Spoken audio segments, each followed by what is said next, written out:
नमस्ते दोस्तों, मेरा नाम विकास है और आज मैं आपको अपनी जिंदगी का एक अजीब मोड़ बताने जा रहा हूँ। हमारे घर में सफाई और खाना बनाने के लिए मेरी नौकरानी आंचल आती थी। वह पिछले 4 सालों से हमारे यहाँ काम कर रही थी। झाड़ू पोछा, बर्तन और कभी-कभी खाना बनाने का काम भी कर लेती थी। सच कहूँ तो इन 4 सालों में मैंने कभी उसकी तरफ गौर से देखा ही नहीं था। वो बस एक काम करने वाली औरत थी, जो सुबह आती और अपना काम करके चली जाती। मेरी पत्नी रीना हमेशा आंचल के साथ बहुत अच्छा व्यवहार रखती थी। उसकी परेशानियां सुनती थी और जब भी जरूरत होती उसकी मदद करती थी। रीना अक्सर मुझसे कहती थी, विकास, आंचल की जिंदगी बहुत मुश्किल है। उसका पति दिनेश दिन भर शराब पीता है, जुआ खेलता है और जो थोड़े पैसे आंचल कमाती है वो भी छीन लेता है। बेचारी अपने 2 बच्चों के लिए इतनी मेहनत करती है। मैं बस हाँ में सिर हिला देता, लेकिन सच कहूं तो कभी ज्यादा ध्यान नहीं दिया। मेरी अपनी नौकरी, अपने काम और अपनी दुनिया थी। एक दिन सुबह सुबह करीब 6:30 बजे हमारे दरवाजे पर किसी ने जोर से दस्तक दी। इतनी सुबह? मैंने हैरान होकर दरवाजा खोला तो सामने आंचल खड़ी थी। उसका चेहरा सूजा हुआ था, बाल बिखरे हुए थे और आंखें लाल थीं जैसे रात भर रोई हो। वह कांप रही थी। क्या हुआ आंचल? रीना ने फौरन उसे अंदर बुलाया और पानी पिलाया। आंचल बिलख बिलख कर रोने लगी। दीदी, मैं अब और नहीं सह सकती। कल रात मेरा पति फिर शराब पीकर आया था। पैसे मांगने लगा। जब मैंने कहा कि सारे पैसे बच्चों के स्कूल फीस में दे दिए हैं, तो उसने मुझे इतना मारा। देखो। उसने अपनी साड़ी थोड़ी ऊपर खींची तो हम दोनों के मुंह से एक साथ चीख निकल गई। उसके पैर और पीठ पर चोट के निशान थे। ये क्या हो रहा है? मैं गुस्से से बोला। रीना ने आंचल को सहारा देते हुए बैठाया और मरहम लगाने लगी। विकास, हमें कुछ करना होगा। ये तो हत्या हो जाएगी एक दिन। आंचल ने अपने आंसू पोंछते हुए कहा। दीदी, मेरी तो किस्मत ही फूटी है। 2 बच्चे हैं, कहाँ जाऊं मैं? जब कमाकर लाती हूं तब भी मार खाती हूं, नहीं लाती तब भी मार खाती हूं। रीना ने मुझे इशारे से रसोई में बुलाया और धीरे से कहा, विकास, तुम्हें उसके पति से बात करनी होगी। ऐसे कैसे चलेगा? कहीं वो उसे मार न दे। मैंने हाँ में सिर हिलाया और फिर रीना फोन पर किसी से बात करने के लिए दूसरे कमरे में चली गई। मैं अकेला आंचल के पास रसोई में गया। न जाने क्यों, आज पहली बार उसके चेहरे को ध्यान से देखा। उसकी आंखों में दर्द था, लेकिन फिर भी कितनी सुंदर थीं। चेहरे पर चोट के निशान होने के बावजूद उसके गालों का गुलाबी रंग, होठों की कोमलता और गर्दन की नाजुकता। पता नहीं क्यों, आज यह सब मुझे इतना साफ दिखाई दे रहा था। आंचल, तुम चिंता मत करो। मैंने उसके कंधे पर हाथ रखकर कहा, मैं तुम्हारे पति से बात करूंगा। उसने अचानक मेरा हाथ पकड़ लिया और बोली, नहीं सर जी, आप मत जाइए। वो बहुत गुंडा किस्म का आदमी है, पता नहीं क्या कर दे। उसके हाथ का स्पर्श, मुझे लगा जैसे बिजली सी दौड़ गई हो मेरे पूरे शरीर में। उसकी आंखों में आंसू थे, लेकिन वह मेरी आंखों में देख रही थी। एक पल के लिए मुझे लगा जैसे दुनिया थम गई हो। आंचल, तुम्हारे साथ ये सब इतने सालों से हो रहा है और तुमने कभी मदद नहीं मांगी। वह मुस्कुराई, एक दर्द भरी मुस्कान। सर जी, आप कभी मेरी तरफ देखते ही नहीं थे। मैं क्या बोलती? उसके इस वाक्य ने मेरे अंदर कुछ हिलाकर रख दिया। क्या सच में मैं इतना अंधा था कि इतने सालों से उसके दर्द को देख ही नहीं पाया? या फिर मैं मैं समझ नहीं पाया आंचल। मैंने धीरे से कहा, सर जी, जब कोई औरत एक ही घर में इतने साल काम करती है तो उसकी नज़र सब पर होती है। मैंने हमेशा चाहा कि आप मुझे एक इंसान की तरह देखें, बस एक नौकरानी की तरह नहीं। तभी उसने अचानक अपना चेहरा मेरे कंधे पर रख दिया और रोने लगी। मेरे हाथ अनायास ही उसके सिर पर चले गए। उसके बाल सहलाने लगे। फिर आंचल मेरे गले लगकर फूट फूट कर रोने लगी, जिससे मेरे अंदर अजीब सी हलचल मच गई थी। एक तरफ रीना थी, जो हर तरह से पूर्ण पत्नी थी, और दूसरी तरफ ये औरत, जिसकी पीड़ा को मैंने कभी महसूस ही नहीं किया था। फिर मैंने आंचल को प्यार से उसके माथे में हाथ फेरते हुए कहा, आंचल, क्या हो गया है तुम्हें? शायद आंचल अपने होश में नहीं थी, और मुझे थोड़ा डर भी था कि कहीं रीना मेरी पत्नी ना आ जाए और इस हालत में देख के कहीं कुछ और ना समझ ले। फिर मैंने आंचल से बोला, आंचल, ये ठीक नहीं है। मैंने धीरे से कहा, रीना आ जाएगी। जानती हूँ सर जी। उसने अपने आंसू पोंछते हुए कहा। बस एक पल के लिए लगा कि कोई है जो मुझे समझता है, जो मुझे देखता है। देखो आंचल, मैंने गहरी सांस लेते हुए कहा, मैं आज शाम को तुम्हारे घर आऊंगा और तुम्हारे पति से बात करूंगा। ये ऐसे नहीं चल सकता। तभी आंचल बोली, वो रात को ही आता है सर जी। कभी 9 बजे, कभी 10 बजे, कभी आधी रात को। कोई बात नहीं, मैं इंतजार कर लूंगा, मैंने कहा। उसकी आंखों में एक अजीब सी चमक आ गई थी। वह कुछ कहने ही वाली थी कि रीना वापस आ गई। मैंने डॉक्टर से बात कर ली है। आंचल को आज कुछ दवाइयां लेनी होंगी, रीना ने कहा और फिर मेरी ओर देखकर बोली, तुम शाम को उनके घर जाकर उसके पति से जरूर बात करना विकास। ये ऐसे नहीं चल सकता। हाँ, मैंने आंचल को वादा कर दिया है, मैंने कहा और एक नज़र आंचल की ओर देखा। उसकी आंखें मेरी आंखों से मिलीं और हम दोनों ने एक दूसरे को पहली बार वाकई देखा था। वो एहसास अजीब था, नया था, डराने वाला था, लेकिन साथ ही कितना मनमोहक भी था। शाम को मैं जरूर जाऊंगा, न सिर्फ उसके पति से बात करने के लिए, बल्कि इस अनजाने एहसास को और समझने के लिए भी। उस सुबह के बाद मेरा मन बार बार आंचल की तरफ जाने लगा था, जैसे कोई अनदेखा धागा हमारे बीच बंध गया हो। मैं नहाकर ऑफिस के लिए निकला तो रीना से कहा, आज शाम को मैं आंचल के घर जाकर उसके पति से बात करने वाला हूं। थोड़ा देर से घर आऊंगा। रीना ने मुझे प्यार से देखा। तुम सच में बहुत अच्छे हो विकास। आंचल की मदद करके तुम बहुत पुण्य कमाओगे।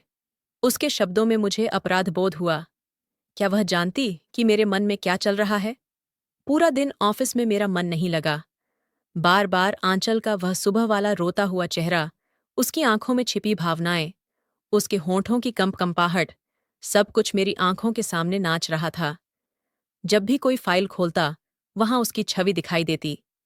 कभी भी मुझे किसी औरत ने इतना हिलाकर नहीं रखा था, यहां तक कि मेरी पत्नी रीना भी नहीं। शाम होते होते मैं बेचैन हो गया। 5 बजते ही मैं ऑफिस से निकला और सीधे आंचल के मोहल्ले की तरफ चल दिया। उसका घर मेन रोड से थोड़ा अंदर, गली नंबर 7 में था। छोटी छोटी झोपड़ियों के बीच एक नीले रंग का दरवाजा था उसके घर का। दरवाजे पर दस्तक देते ही मेरे दिल की धड़कनें तेज हो गईं। कुछ पल बाद दरवाजा खुला और मैं हैरान रह गया। सामने आंचल थी, लेकिन बिल्कुल अलग रूप में। सुबह की वह डरी सहमी औरत अब एकदम निखर गई थी। लाल रंग की साड़ी पहने, गले में कांच के मनके की माला, माथे पर छोटी सी बिंदी और होंठों पर हल्का लिपस्टिक। उसके बाल तेल लगाकर संवारे हुए थे और आंखों में काजल था। मैं बस उसे देखता ही रह गया।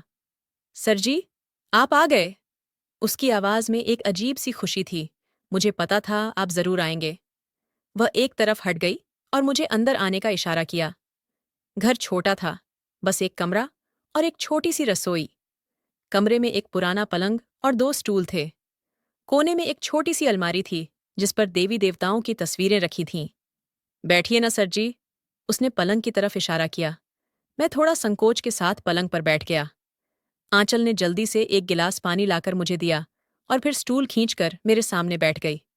बच्चे कहाँ हैं? मैंने पूछा। आंचल बोली, पड़ोस वाली चाची के यहाँ गए हैं। वो रोज शाम को उन्हें अपने यहाँ बुला लेती हैं, टीवी दिखाती हैं बच्चों को।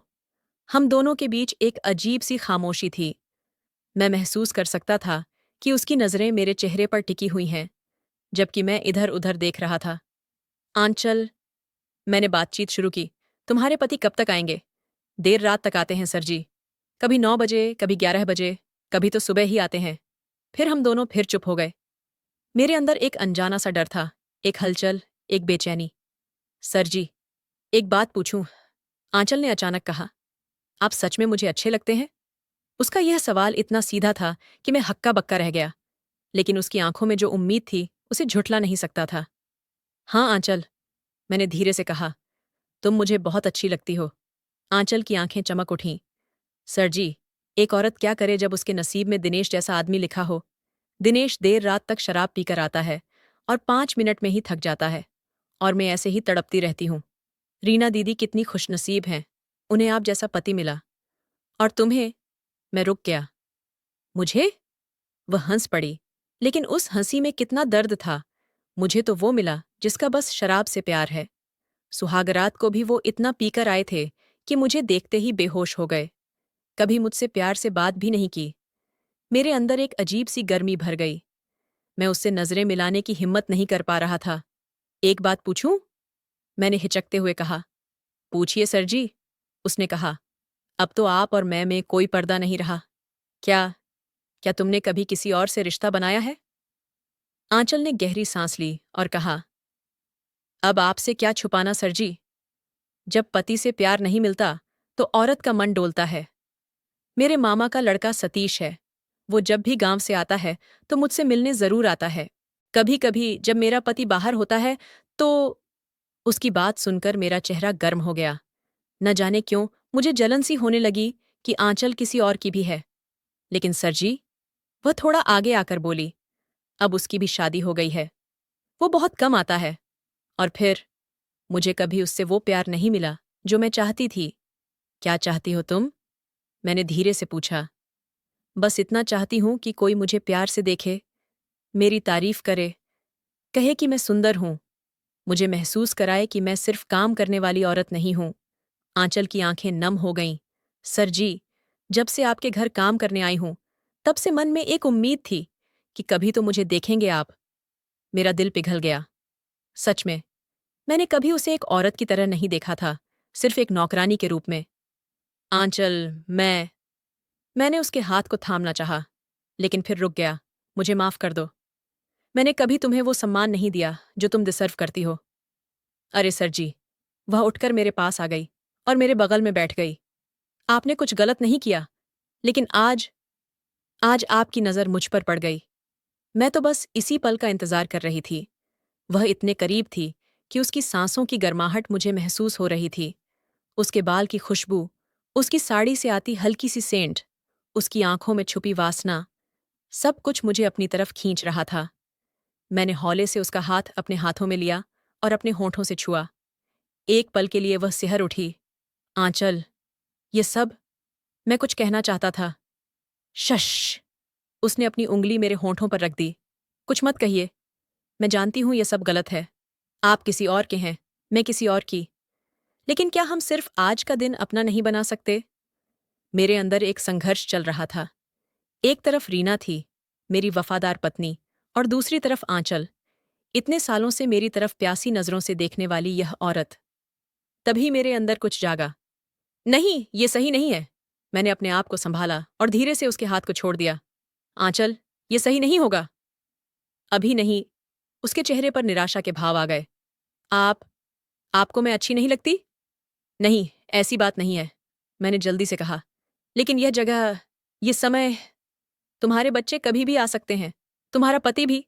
आंचल के चेहरे पर थोड़ी राहत दिखी। तो फिर मैं कोई इंतजाम करूंगा, मैंने धीरे से कहा।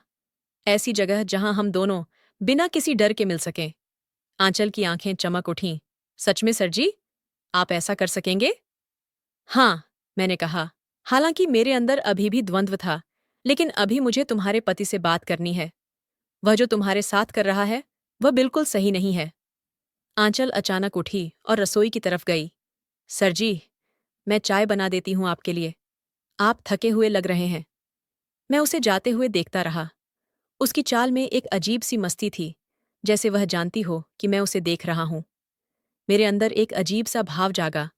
कहीं न कहीं मैं चाहता था कि उठकर उसके पीछे जाऊं, उसे अपनी बाहों में भर लूं, उसके होंठों का स्वाद लूं। मैं अपनी सीट से उठा और धीरे से रसोई की तरफ बढ़ा। आंचल चाय बना रही थी और उसकी पीठ मेरी तरफ थी। मैं उसके पीछे जाकर रुक गया। सांसें तेज हो गईं। लेकिन फिर मुझे होश आया। नहीं, यह सही नहीं होगा। अभी नहीं, यहां नहीं। मैं वापस मुड़ा और अपनी जगह पर आ गया। कुछ मिनट बाद आंचल चाय लेकर आई। उसने मेरे हाथ में प्याली थमाई और फिर मेरे सामने बैठ गई। सर जी, उसने आंखें झुकाकर कहा, आप मेरे लिए क्या सोचते हैं? मैंने चाय का घूंट भरा और कहा, आंचल, तुम बहुत खूबसूरत हो। तुम्हारे साथ जो हो रहा है वह गलत है। मैं तुम्हारी मदद करना चाहता हूं। बस मदद? उसने शरारती अंदाज में पूछा। मैंने मुस्कुराकर कहा, अब भी हम यही कहेंगे। आंचल ने खिलखिलाकर हंसते हुए कहा, आप भी ना सर जी। अच्छा, अब मैं आपकी हो गई हूं। आप जहां कहेंगे मैं वहां आ जाऊंगी। अब आप ही मेरे सब कुछ हैं। फिर आंचल ने धीरे से मेरे कान में कहा, सर जी, मैं इंतजार करूंगी। आपका आपके फैसले का, सब कुछ का। हम अभी चाय पी ही रहे थे कि अचानक दरवाजे पर जोर की आवाज हुई। आंचल चौंक गई और उसके चेहरे पर डर की लकीरें उभर आईं। दिनेश आ गया। उसने घबराहट में कहा, शराब पीकर आया होगा। मैं भी थोड़ा सकपका गया, लेकिन फिर संभल कर बोला, घबराओ मत, मैं हूं ना। दरवाजा खुला और एक मध्यम कद का आदमी अंदर आया। उसकी आंखें लाल थीं, बाल बिखरे हुए थे और कपड़े मैले थे। उसके चलने से ही पता चल रहा था कि वह नशे में है। जैसे ही उसने मुझे देखा, उसके कदम रुक गए। शायद वह मुझे पहचान गया था। साहब, आप? उसकी जुबान लड़खड़ा रही थी, लेकिन उसे एहसास हो गया था कि कोई बड़ा आदमी उसके घर में है। मैंने गंभीरता से उसे देखा। हाँ दिनेश, मैं विकास हूं। आंचल मेरे घर काम करती है। दिनेश ने जल्दी से हाथ जोड़े और झुककर नमस्ते किया। प्रणाम साहब। आप आप यहां कैसे? उसकी आवाज में डर था। शायद इसलिए कि वह जानता था आंचल ने मुझसे उसकी हरकतों के बारे में शिकायत की होगी। मैंने सख्त आवाज में कहा, तुम्हें शर्म आनी चाहिए दिनेश। अपनी पत्नी को इस तरह मारना पीटना, शराब पीकर उसे परेशान करना, ये कौन सी मर्दानगी है? दिनेश की आंखें झुक गईं। वह कुछ कहने की कोशिश करने लगा। साहब, मैं वो जानते हो आंचल कितनी मेहनत करती है, घर घर जाकर काम करती है, बच्चों को पालती है, और तुम उसकी कमाई पर शराब पीते हो। इसके अलावा उसके साथ मारपीट भी। दिनेश के अंदर का नशा जैसे एकदम उतर गया। उसने घुटनों पर गिरकर मेरे पैर पकड़ लिए। माफ कर दीजिए साहब, मेरी गलती है। मैं मैं आगे से ऐसा नहीं करूंगा। मैंने उसके कंधे पर हाथ रखकर कहा, देखो दिनेश, अगर तुमने एक बार भी आंचल पर हाथ उठाया या शराब पीकर आए, तो मैं सीधा पुलिस थाने में शिकायत लिखवा दूंगा। समझे? हाँ साहब, वह कांपते हुए बोला। मैं कसम खाता हूं, आज से शराब नहीं पीऊंगा। आंचल को कभी नहीं मारूंगा। मैंने आंचल की तरफ इशारा करके कहा, ये तुम्हारी पत्नी है, गुलाम नहीं। इसका सम्मान करो, ये तुम्हारा घर चलाने में मदद करती है, इसकी कदर करो। आंचल मेरी तरफ आभार भरी नजरों से देख रही थी। उसकी आंखों में आंसू थे, लेकिन ये खुशी के आंसू थे। मैंने दिनेश को एक बार फिर चेताया और फिर आंचल से कहा, अगर कभी भी कुछ हो तो मुझे जरूर बताना। जाते वक्त मैंने आंखों ही आंखों में आंचल को एक प्यार भरा इशारा किया और वहां से चला आया। घर पहुंचकर मेरी पत्नी रीना ने मुझसे पूछा, कैसा रहा? दिनेश से बात हो गई? मैंने सिर हिलाया। हाँ, उसे अच्छी तरह समझा दिया है। उसने वादा किया है कि अब वह शराब नहीं पिएगा और आंचल को परेशान नहीं करेगा। रीना खुश होकर बोली, तुमने बहुत अच्छा किया विकास। आंचल बेचारी इतनी मेहनती है, वह इस तरह के व्यवहार की हकदार नहीं है। उसे भी खुशी का हक है। मैंने मुस्कुराकर कहा, हाँ, हर किसी को खुशी का हक है। उस रात मुझे नींद नहीं आई। आंचल का चेहरा बार बार मेरी आंखों के सामने आ रहा था। उसकी वो मासूम आंखें, उसका वो भोलापन, उसकी वो कशिश, सब कुछ मुझे घेरे हुए था। अगले दिन सुबह जब रीना रसोई में नाश्ता बना रही थी, तब आंचल आई। आज वह हरे रंग की साड़ी पहनकर आई थी। उसने माथे पर छोटी सी लाल बिंदी लगाई थी और होंठों पर हल्का लिपस्टिक। हरे रंग में उसका गोरा रंग और भी निखर रहा था। मैं कुर्सी पर अखबार पढ़ रहा था। उसने अंदर आते ही मुझे देखा और मुस्कुराई। उस मुस्कुराहट में कितनी कहानियां थीं, कितने राज छिपे थे। रीना के सामने वह बिल्कुल सामान्य व्यवहार कर रही थी, लेकिन जैसे ही रीना रसोई में चली गई, आंचल ने झुककर मेरे पैर छुए और धीरे से बोली, सर जी, आपके चरण कहाँ हैं? आपने मेरी जिंदगी बचा ली। मैंने जल्दी से उसे उठाया। अरे, ये क्या कर रही हो? उठो।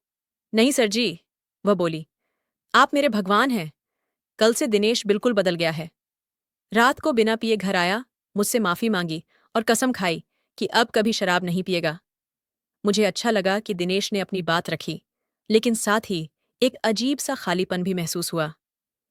क्या अब आंचल और मेरे बीच जो कुछ शुरू हुआ था, वह यहीं खत्म हो जाएगा? रीना फिर कमरे में आ गई और आंचल अपने काम में लग गई। दिन बीतते गए।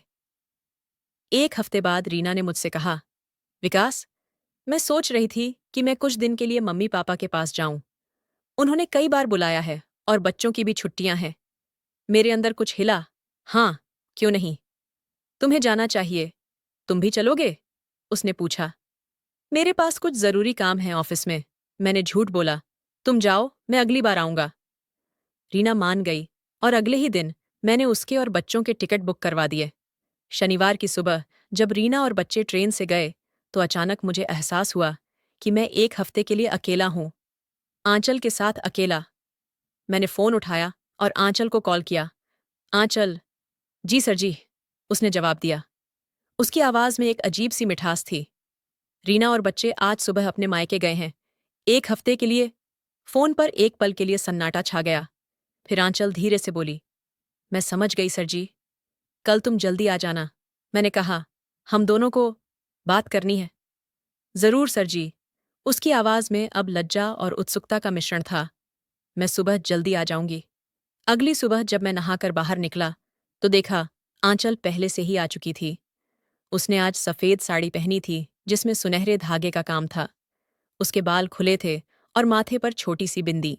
उसके चेहरे पर एक अजीब सी चमक थी। मुझे देखते ही वह शर्मा गई और नज़रें झुका लीं। आओ आंचल।